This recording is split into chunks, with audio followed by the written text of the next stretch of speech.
I have always been in the camp that agrees with the idea that even though a story is fictional, or if a character doesn't actually exist in real life, that they can still motivate, inspire, and even change our lives for the better.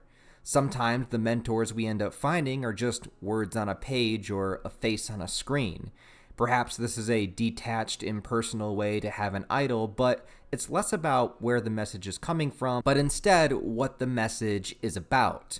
The story of Berserk has many deep and profound ideas and philosophies about life, but it's coded within an equally deep and expressive lore within a fantasy world of monsters, demons, swords fights, and magic.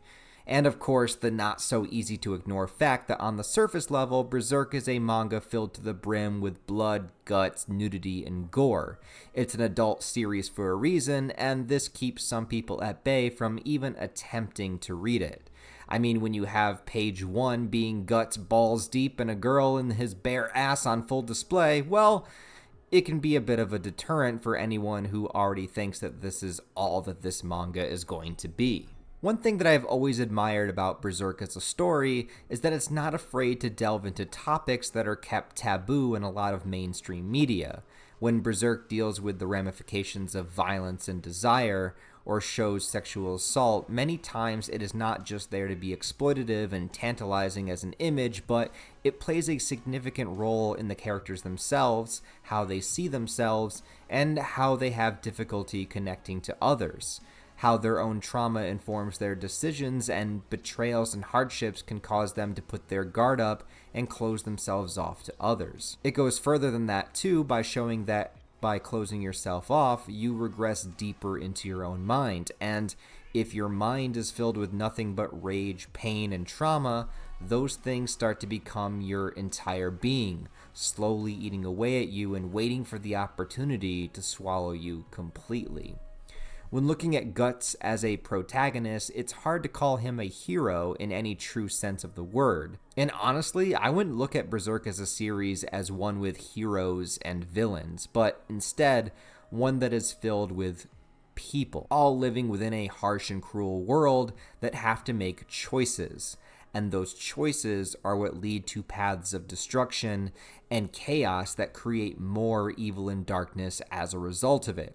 Evil people exist in Berserk, I'm not saying that they don't, but Kentaro Miura took great efforts to get you to understand who they were as people, so that when these evil actions happen, you see the events that led them there and you can understand them, even if what they're doing is irredeemable. Guts himself has been through so much hardship and turmoil that he himself, depending on what point in the story that you're reading, seems to be almost completely different characters. You have the child that only wanted to do right by the only adult authority figure that he had, not even realizing the level of abuse that he was receiving. You have Guts in the Golden Age arc learning to grow, trust, and to fall in love. Black Swordsman era Guts, who acts vile and vicious and does anything for the kill. And we have the current era of Guts, who has become a strong and encouraging leader in his own way, and yet still feels empty and useless, not sure of what his place or purpose is, especially if he is unable to ever see Casca face to face once more. But considering Guts has had moments of putting children in horrible danger, stressing his body to the point of almost no return, and allowing the darkness within him to surface enough times, and even hurt the people that he loved in the process, and not to mention just the sheer amount of people that he has killed, Guts does not exemplify the shining example of your typical manga hero.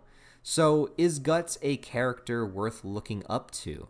Is he someone you should aspire to imitate, and are his actions that of a role model? Well, I think when looking at Berserk and Guts' character arc as a whole, it goes back to understanding.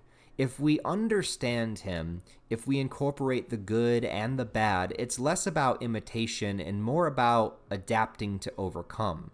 I know there will always be some people who only like Guts because he's big and strong and swings a big sword. They want Guts to be the strongest manga character ever. They want him to solo every other verse. But the main thing I get from Guts is just seeing how human he is, how normal, but basked within a highly exaggerated and fantasy story to heighten the ideas that the manga is presenting. Guts is inspiring because we understand his plight and we relate it to our own. His childhood was riddled with pain and abuse, and he had every opportunity to just roll over and die, to be food for the pack of wolves that were surrounding him, but instead, he chose to stand up and keep going. His physical strength is only exemplified by the fact that he chooses to continue to fight.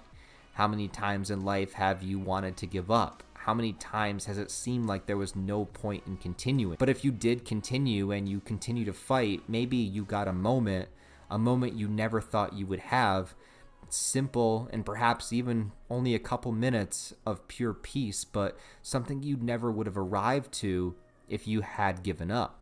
Guts had struggled with a feeling like he has no purpose, no dream to achieve, feeling like he was being left in the wake of the shadow of another. He chose to go off on his own and find his own purpose, something that I think many of us eventually find ourselves doing in life if we can find the strength to walk away from something comfortable and face the hardships of what that might mean.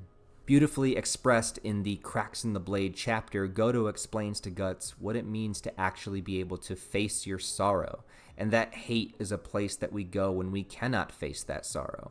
The personification of trauma and darkness, the Beast of Darkness, is a way to show the audience the war that rages within Guts' head as a direct result of his difficult life. And it's not here to show how we should act, but as an understanding of how difficult it is to deny and control this beast when we close ourselves away from everyone and everything, when we are unable to face that darkness. How when you stare into the abyss long enough, it stares back. And how when fighting monsters, we should be wary not to become a monster ourselves. Berserk shows Guts fall because we all fall. Guts' falls are extreme as they are because his life is as extreme as it gets. But even if it's on a high fictional level, we can still understand what it means on our own levels in our each individual lives.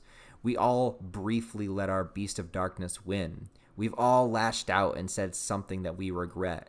We've all made a decision that we knew was wrong, and we've all completely ruined something good in our lives because we just couldn't cage that Beast of Darkness any longer.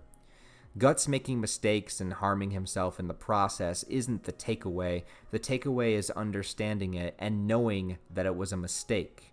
Knowing that there is a better way to acknowledge and incorporate our darkness. To use that rage boost when it is useful and productive, not when it only damages us. But even with all the mistakes and all the destruction, Guts takes his atonements on himself. The Berserker armor being a brilliant metaphor for this, literally weakening the senses the more that it is utilized. And for all of the wrong, Guts has put himself through absolute hell, not just to stay alive, but for the sake of his loved ones. Somehow, even the guy that has lost everything, that has been betrayed more times than you can count, that never had a positive role model himself, and that had to endure something as horrendous as the eclipse, that there is still this ability to recover, and that he isn't just doing these things for himself, but he remembers his love for Casca, just as her dreamscape symbolized.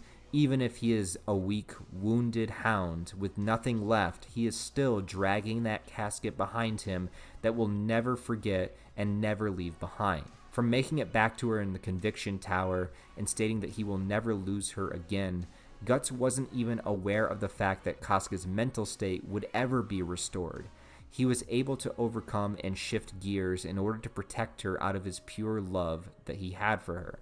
To go to the literal ends of the earth for even a slim potential chance to help her, to encourage and motivate Farnese to believe in herself and her training, to train Isidro even if he annoys the hell out of him, to find this mutual respect with Serpico, and to be virtually a father figure to Shirake, someone who, like Guts, never really had one, but now, thanks to Guts still existing, she can. Reasons to keep on living, reasons in spite of a horrible world, reasons in spite of your upbringing, reasons in spite of the darkness that you've endured or the mistakes that you've made.